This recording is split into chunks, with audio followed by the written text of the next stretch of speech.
प्यारे बच्चों, 9वीं कक्षा के विज्ञान के 8वें चैप्टर गति के 9वें लेक्चर में आपका स्वागत है। आज इस लेक्चर में हम गति के समीकरणों पर आधारित कुछ संख्यात्मक प्रश्नों को हल करेंगे।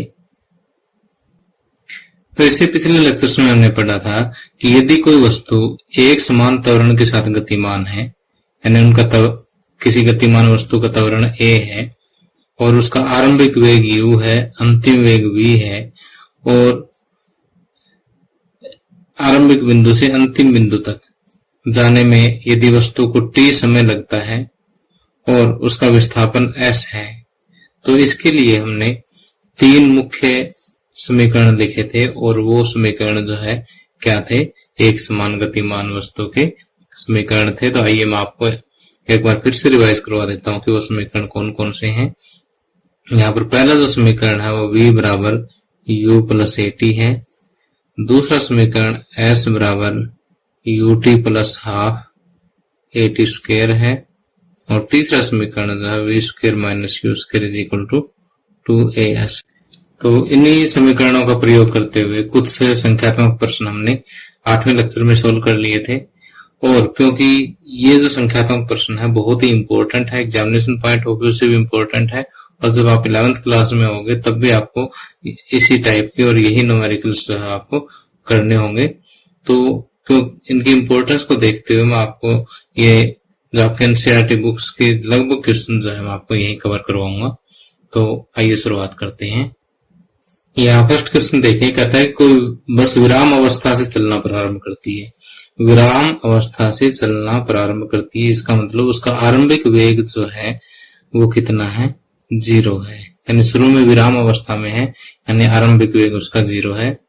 2 मिनट तक 0.1 मीटर प्रति वर्ग सेंटीमीटर के एक समान त्वरण से चलती है, यानी जो उसका जो त्वरण है वो 0.1 मीटर पर सेकंड स्क्वायर है। तो परिकलन कीजिए प्राप्त की गई चाल, यानी उसका जो 2 मिनट बाद, यानी समय जो है वो दे रखा आपको 2 मिनट। 2 मिनट बाद जो उसका अंतिम वेग है वो क्या होगा। एक तो आपको ये ज्ञात करना है ए पार्ट में, और बी पार्ट में तय की गई दूरी, यहां से यहां तक पहुंचने में जो विस्थापन है, क्योंकि स्ट्रेट लाइन मोशन है, एक सीधी रेखा में गति है, तो यहाँ पर दूरी और विस्थापन दोनों हम सेम ही मान के चलते हैं, क्योंकि यदि वस्तु की गति एक सीधी रेखा में और एक ही दिशा में हो तो जो दूरी होती है वही विस्थापन होता है।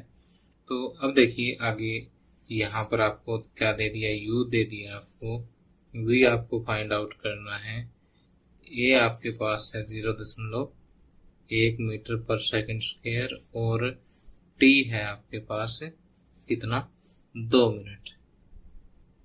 अब देखिए बाकी तो सारा असाई में है, लेकिन समय जो है असाई सिस्टम में नहीं है, मिनट में है, और असाई सिस्टम में समय का मात्रा क्या होता है, सेकंड होता है। तो इसको सेकंड में बदलोगे, 2 गुणा 60 यानी 120 सेकंड जो है समय हो जाएगा। तो अब आपके पास जो गति के समीकरण है वो है v is equal to u plus at, s is equal to ut plus half at square और v square minus u square is equal to 2as। अब इन तीनों समीकरण में से हम यहाँ पर कौन सा समीकरण लगाएंगे, उसके लिए मैंने आपको जैसे पिछले लेक्चर में बताया था कि आपके पास 1, 2, 3, 4 ये 4 क्वांटिटीज हैं और ये चारों क्वांटिटीज आपको उस फार्मूले में मिलने चाहिए। तो देखो v, u, a और t पहले में मिलेगी, तो पहले समीकरण का हम प्रयोग कर देंगे। तो v बराबर हम जानते हैं कि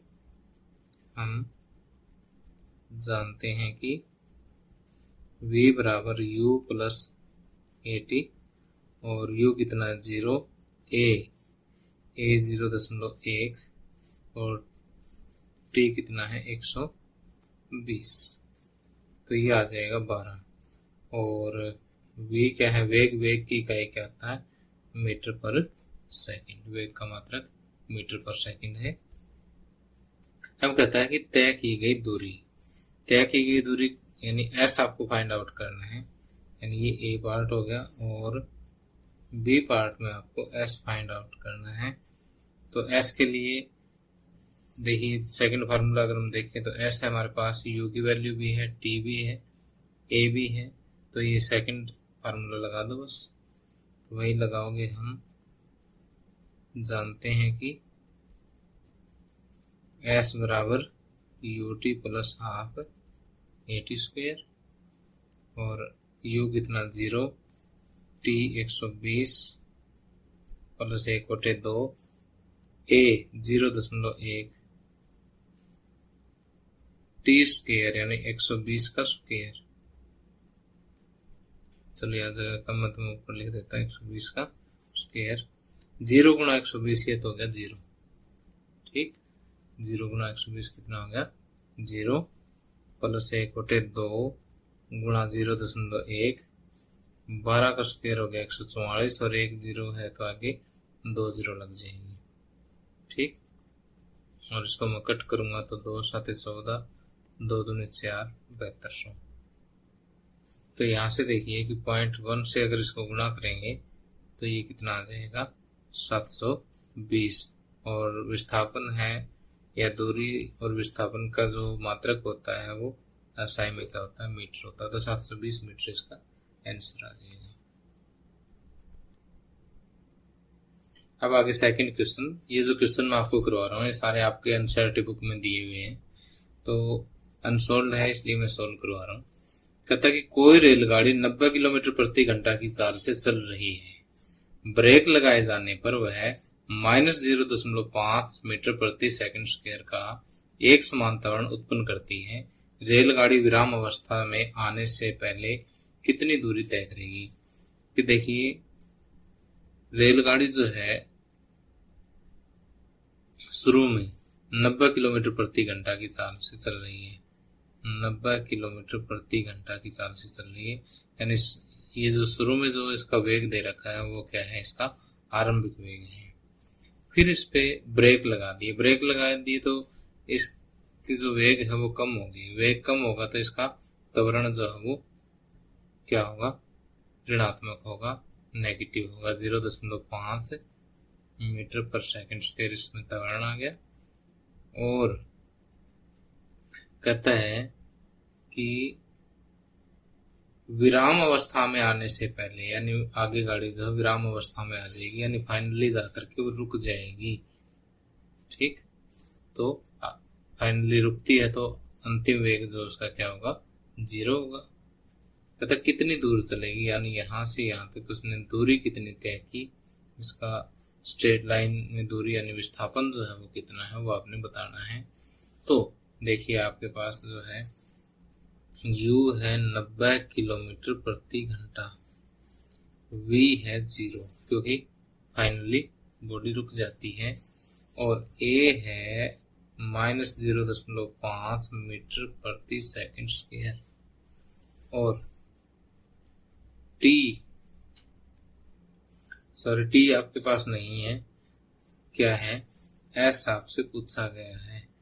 तो u, v, a और s कौन से समीकरण में होगा। अगर आप तीनों समीकरण देखोगे तो v square minus u square बराबर 2as, इस समीकरण में आपको v, u, a और s यानी जो तीन जो क्वांटिटीज है आपको दे रखी है और एक जो पूछ रखी है, चारों की चारों सूत्र में होने चाहिए।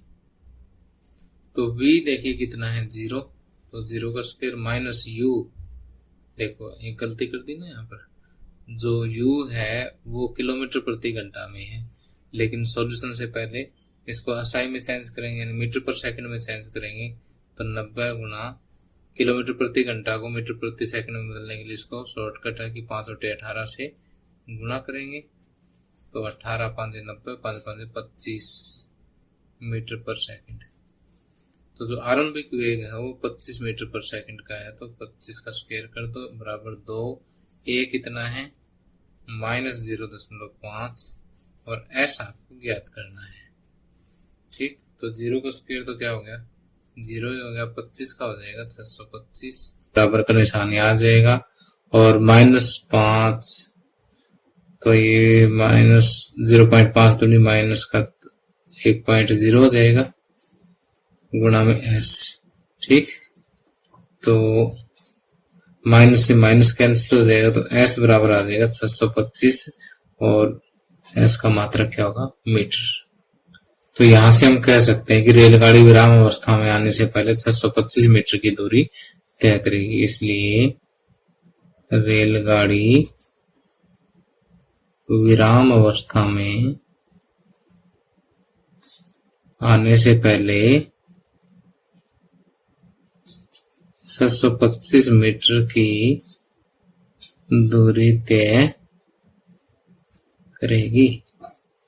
ठीक, आगे नेक्स्ट क्वेश्चन है कि एक रेसिंग कार का एक समान त्वरण 4 मीटर प्रति सेकंड स्क्वायर है। गति प्रारंभ करने के 10 सेकंड पश्चात वह कितनी दूरी तय करेगी। यानी इसका त्वरण आपको दे रखा है कितना, 4 मीटर पर सेकंड स्क्वायर, और गति प्रारंभ करने के यानी उसका आरंभिक वेग जो है यहां से कितना है, 0। 10 सेकंड पश्चात यानी आपको समय दे दिया कितना, 10 सेकंड, वह कितनी दूरी तय करेगी, यानी आपसे s पूछ लिया है यहाँ पर। तो जैसे यहाँ पर आप कौन सा समीकरण लगाओगे, अगर मैं कहूंगी s is equal to u t plus half a t square, यह चेक करें एक बार। तो s आपके पास है, u आपको गिवन है, t भी गिवन है, a भी गिवन है, तो इसका मतलब ये समीकरण लग जाएगा। तो यहाँ पर हम लिखेंगे कि हम जानते हैं कि s बराबर you t plus half a t square. तो u कितना है, 0, t 10 प्लस हाफ, a कितना है 4 और इंटू टी स्क्वायर मीन्स की 10 का स्क्वायर। 0 गुना समथिंग 0 होता है, ये ध्यान रखना। कई बच्चे यहाँ गलती कर देते हैं, 10 लिख देते हैं। 0 किसी के साथ गुणा 0 हो जाएगा, 2 दूनी 4 प्लस में 2, ये आ गया 10 का स्क्वायर हो गया 100, तो ये आ जाएगा 200। ठीक, तो 200 अब क्या निकाल रहे हैं, दूरी निकाल रहे हैं, तो मीटर में आएगी। तो हम ये कहेंगे गति प्रारंभ करने के 10 सेकंड पश्चात रेसिंग कार 200 मीटर की दूरी तय करेगी। तो ये लाइन आपने लास्ट में लिख देनी है कि गति प्रारंभ करने के 10 सेकंड पश्चात रेसिंग कार 200 मीटर की दूरी तय करेगी। अब आगे इस लेक्चर का लास्ट न्यूमेरिकल करवा रहा हूं आपको कि किसी पत्थर को ऊर्ध्वाधर ऊपर की ओर 5 मीटर प्रति सेकंड के वेग से फेंका जाता है। यानी कोई पत्थर जो है नीचे से बिल्कुल ऊपर की तरफ यानी वर्टिकली अपवर्ड, ऊर्ध्वाधर ऊपर की तरफ यानी बिल्कुल सीधा जमीन से 90 डिग्री के एंगल पर, जैसे बिजली का खंभा खड़ा होता है ना, इस तरह से सीधा ऊपर की तरफ फेंका जाता है। और आरंभिक स्पीड जो है, आरंभिक वेग जो है इसका कितना है, 5 मीटर पर सेकंड। यदि गति के दौरान पत्थर का नीचे की ओर दृष्ट त्वरण 10 मीटर प्रति सेकंड स्क्वायर है, तो पत्थर के द्वारा कितनी ऊंचाई प्राप्त की गई तथा उसे वहां तक पहुंचने में कितना समय लगा। अब देखो कि यदि आप पत्थर बिल्कुल सीधा ऊपर की तरफ फेंकोगे ना, तो इसका वेग घटता जाएगा, जैसे जैसे ऊपर जाएगा घटता जाएगा, और एक ऐसा पॉइंट आएगा जहां पर इसका वेग क्या हो जाएगा, 0 हो जाएगा, और वो जो है इसका हाईएस्ट पॉइंट होगा। ठीक, उच्चतम दूरी होगी यानी अधिकतम ऊंचाई होगी।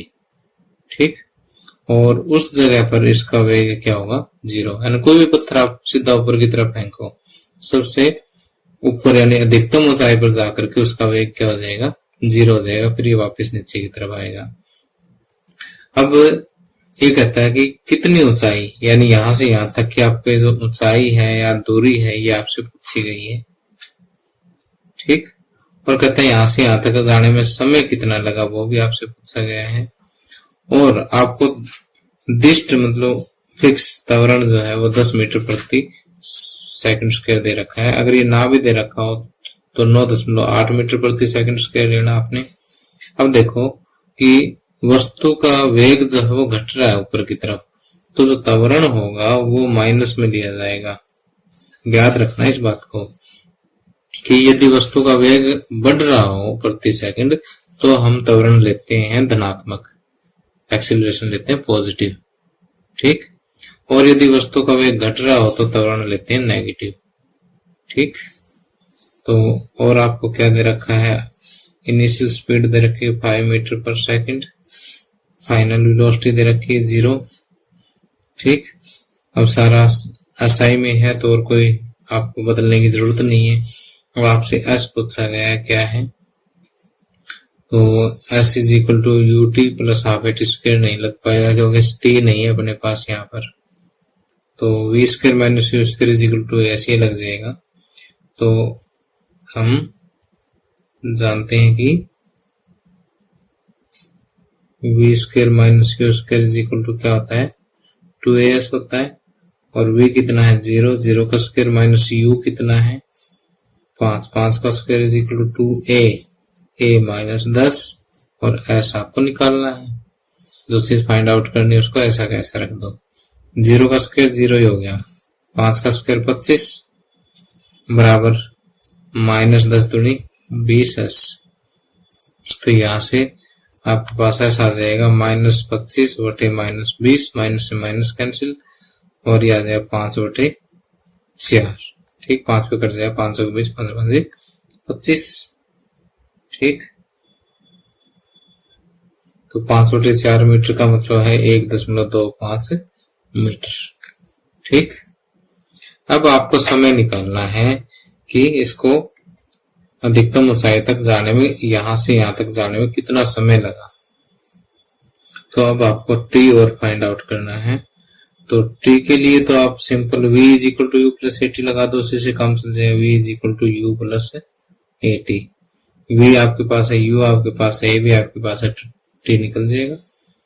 v हो गया 0, u हो गया 5 प्लस a हो गया माइनस का 10 और t। तो 0 बराबर 5 माइनस 10t, तो यहां से t हो जाएगा 10t हो जाएगा 5 के बराबर, और t हो जाएगा 5 बटे 10 यानी 1 बटे 2 सेकंड, t बराबर 0.5 सेकंड, यानी आधे सेकंड का समय इसको यहाँ तक जाने में लगेगा। तो प्यारे बच्चों, इसी के साथ ये लेक्चर समाप्त होता है, और आपको ये लेक्चर कैसा लगा मुझे कमेंट करके जरूर बताना। Thank you, have a nice day.